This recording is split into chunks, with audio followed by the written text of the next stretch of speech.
Laut yang membelah sendiri saat pejuang Cirebon menyeberang. Legenda perang gaib di pesisir utara Jawa. Pada suatu malam kelam di masa penjajahan, angin laut menggigit tajam di pesisir utara Cirebon. Bulan nyaris tertutup awan, dan suara ombak menggelegar seperti amarah para leluhur. Di sebuah titik sunyi yang kini dikenal sebagai Karangreja, berdirilah seorang panglima tua bersorban putih. Ia menatap ke arah laut, seolah berbicara dengan sesuatu yang tak kasat mata. Panglima itu dikenal sebagai Ki Ageng Mertalaya, seorang pejuang spiritual dan komandan laskar rahasia dari Cirebon. Ia bukan prajurit biasa. Di tubuhnya mengalir ilmu dari Sunan Gunung Jati, ajaran tarekat dan kauruh langit yang diturunkan melalui zikir, tirakat, dan wirid sunyi di bawah bintang-bintang.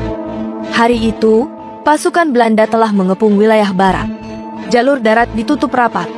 Satu-satunya harapan untuk menyelamatkan ratusan santri dan keluarga kerajaan adalah menyeberang melalui laut menuju Pulau Majeti, sebuah pulau yang kini nyaris hilang dari peta. Namun, laut sedang pasang.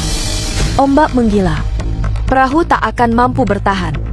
Disitulah Ki Ageng memimpin sholat malam di tepian karang, bersama 20 murid pilihannya.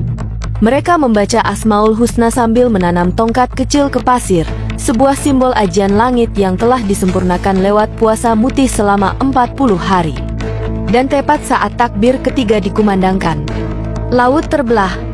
Bukan dalam arti kiasan, bukan sekadar gelombang yang reda. Laut benar-benar terbelah seperti kitab terbuka, menciptakan jalur panjang sejauh hampir 1 mil menuju pulau di seberang. Di sisi kanan dan kiri, dinding air menjulang seperti kaca hidup. Ikan-ikan menggantung di udara. Udara jadi berat. Waktu seakan berhenti. Ki Ageng memimpin laskar dan para keluarga kerajaan menyeberang, berjalan di dasar laut yang kini berubah menjadi jalan pasir basah. Tidak ada suara selain desiran langkah dan zikir yang terus dipanjatkan. Namun, di tengah perjalanan, sebuah kapal perang Belanda menyadari pergerakan ini. Meriam jarahkan ke arah jalur laut. Tapi anehnya, setiap peluru meriam yang ditembakkan ke arah dinding air, membalik dan menghantam kapal sendiri. Kapal itu terbakar dalam hitungan detik, disapu gelombang, lalu hilang ke dasar samudra. Sesaat setelah Ki Ageng dan rombongan tiba di ujung seberang, laut pun menutup kembali. Jalan pasir menghilang seperti tak pernah ada. Yang tertinggal hanyalah jejak-jejak basah di kaki para penyeberang. Legenda ini menjadi rahasia yang diwariskan hanya kepada para santri pilihan. Beberapa tokoh tua di pesisir Cirebon masih menjaga tempat suci yang kini tertutup hutan dan semak, tempat pertama Ki Ageng menancapkan tongkatnya. Banyak nelayan yang bersumpah, pada malam tertentu, suara takbir masih terdengar samar dari tengah laut, diiringi cahaya yang menyusuri ombak dengan damai. Dan pada malam-malam suro, ombak di pantai Karangreja kadang tiba-tiba membelah sebentar, cukup untuk memperlihatkan karang-karang yang seharusnya tak terlihat. Pertanda bahwa kisah itu bukan hanya mitos.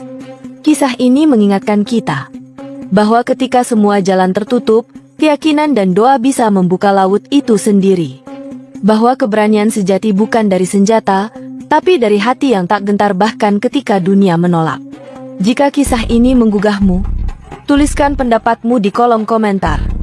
Like sebagai bentuk penghargaan pada para pejuang yang tak dikenal. Dan bagikan agar legenda ini tidak hilang di telan zaman.